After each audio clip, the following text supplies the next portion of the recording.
dalam KUHP terbaru ini ada ambang batas ancaman pidananya.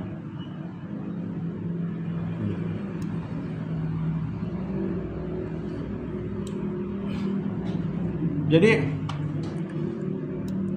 ada 8 kriteria objektif baru dalam KUHP terbaru, yaitu pertama, ketika si tersangkanya itu mengabaikan yang namanya panggilan. Yang kedua, memberikan keterangan yang tidak sesuai dengan faktanya. Yang ketiga, menghambat jalannya pemeriksaan.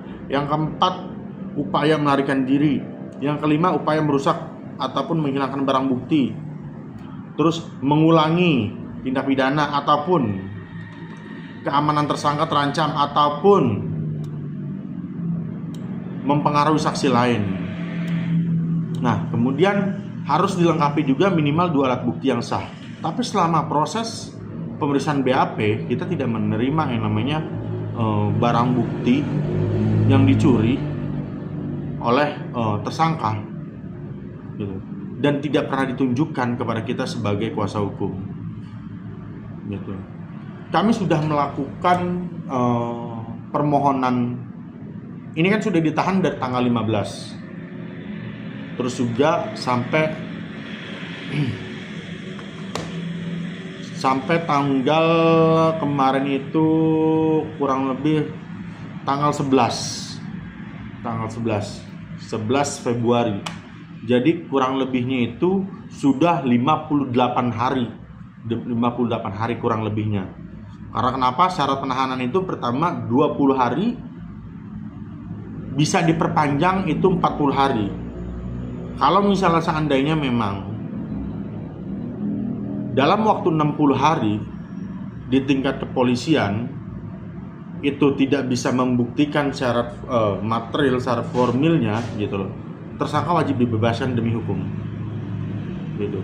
Tapi ini menurut hemat kami ini sudah hampir 60 hari, yaitu hampir 57 hari, kurang lebih 3 hari lagi sudah harusnya dilimpahkan ke kejaksaan. Karena ini beberapa kali sudah P21, 2 kali dibalikan P21-nya oleh kejaksaan karena memang ada syarat-syarat yang memang harus dipenuhi juga, gitu. Oke lah, itu internal antara kepolisian dan kejaksaan seperti apa. Tapi yang perlu digarisbawahi adalah ketika seseorang ditahan ini memang minimal dari pihak kepolisian Polsek Sukalarang harus memenuhi yang namanya hak-hak dari tersangka, gitu. Kami sudah mengupayakan pra peradilan itu tanggal 11 Februari 2026. Dan lucunya tiba-tiba sorenya kami ditelepon oleh Polsek Sukalarang itu untuk pemeriksaan BAP tambahan karena ini petunjuk dari jaksa. Saya nggak ngerti lah petunjuk apa itu, karena seharusnya sudah ada berita acara konfrontasi itu, gitu. Kemudian pada saat penetapan pada saat tanggal 11, tanggal 13-nya ini langsung P22, artinya tahap 2 P22 yang akan langsung segera disidangkan di Pengadilan Negeri, kalau tidak salah Warung Kiara Sukabumi. Bukan itu LP. Kalau tidak salah di Pengadilan Negeri Sukabumi ataupun Cibadak, karena yurisdiksinya kalau nggak Cibadak Sukabumi, kalau saya tidak keliru ya.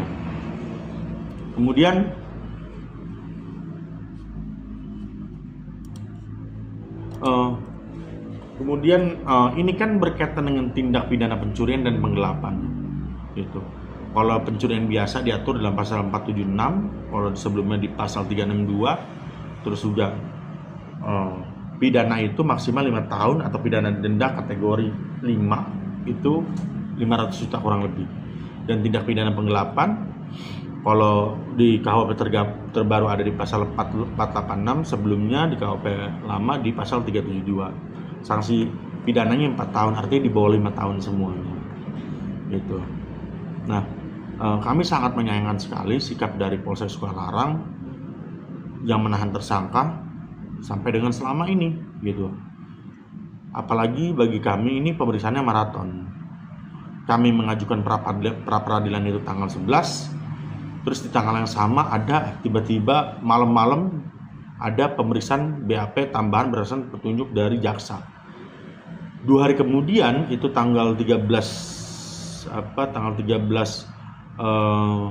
Februari 2026 itu tiba-tiba sudah masuk tahap 2. Artinya jaksa mempunyai waktu kurang lebih sekitar 7 sampai dengan 14 hari gitu untuk dilakukan ataupun digelar persidangan gitu. Sedangkan kita sidang pra peradilan kita ini tertanggal 23 Februari sidang pertama. Jadi nih kalau bahasa kasar kami adalah ada upaya-upaya penjegalan terhadap pra peradilan yang diajukan oleh klien kami melalui kuasa hukumnya, yaitu saya dan juga ada rekan saya Pak Ruby Falahadi gitu. Ada upaya-upaya penjegalan yang dilakukan oleh pihak kepolisian agar pra peradilan kami ini digugurkan. Karena kenapa? Ketika proses pra peradilan ini sedang dilakukan ataupun dijalankan dan proses persidangan pokok perkara dilanjutkan juga, otomatis pra peradilannya gugur. Sidang pra peradilannya gugur. Gitu. Kecuali sudah diputus oleh hakim sidang pra peradilan seperti apa, ya kan baru dimulai sidang pokok perkaranya, itu tidak jadi persoalan. Tapi di sini yang jadi persoalan adalah jaksa mempunyai waktu yang tadi saya bilang 7 sampai dengan 14 hari. Gitu. Artinya sidang pra peradilan ini nggak mungkin selesai dalam waktu 7 hari. Karena ada tahapan proses dan bukti juga di dalamnya. Gitu. Jadi untuk pra peradilan kami yakin ya memang ada upaya pengguguran pra peradilan kami gitu. Tapi ya kan kita tidak berhenti sampai di situ. Kami juga akan membuat laporan-laporan secara profesional kepada Propam terkait penangkapan, terkait penahanan gitu. Dan juga memang dalam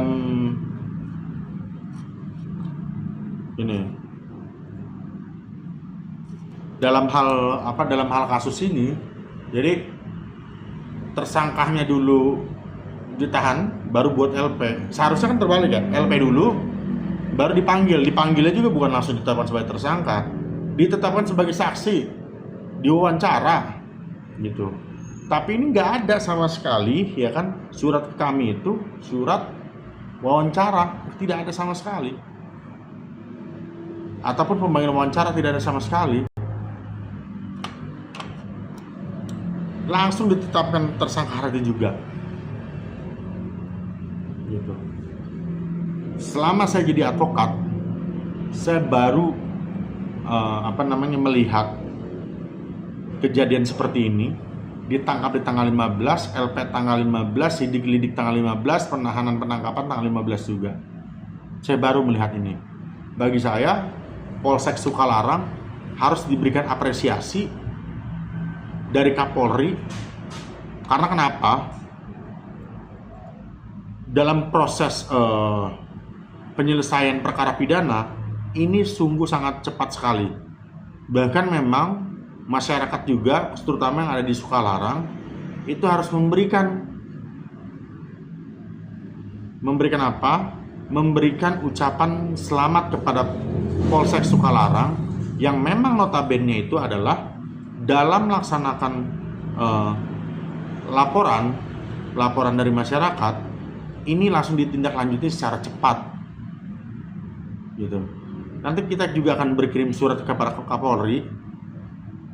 Saya sangat berapresiasi sekali bahwasanya dalam proses penangkapan ini sungguh sangat cepat. Artinya korban sudah cukup puas dan juga memang sudah cukup memenuhi unsur bukti mungkin dari pihak penyidik. Tapi nanti kita akan lihat dalam proses persidangan kami dengan jaksa seperti apa, dan kami juga tidak akan tinggal diam. Kami akan melakukan upaya-upaya hukum lainnya yang berkaitan dengan ketidakprofesionalan kepolisian, terutama Polsek Sukalarang, melalui Kasat, Kanit maupun penyidik-penyidik pembantu di bawahnya, gitu. Mungkin itu saja yang bisa saya sampaikan. Kurang lebihnya, salam keadilan, salam penegakan hukum dari kami, Tawakal Law Firm, Merdeka.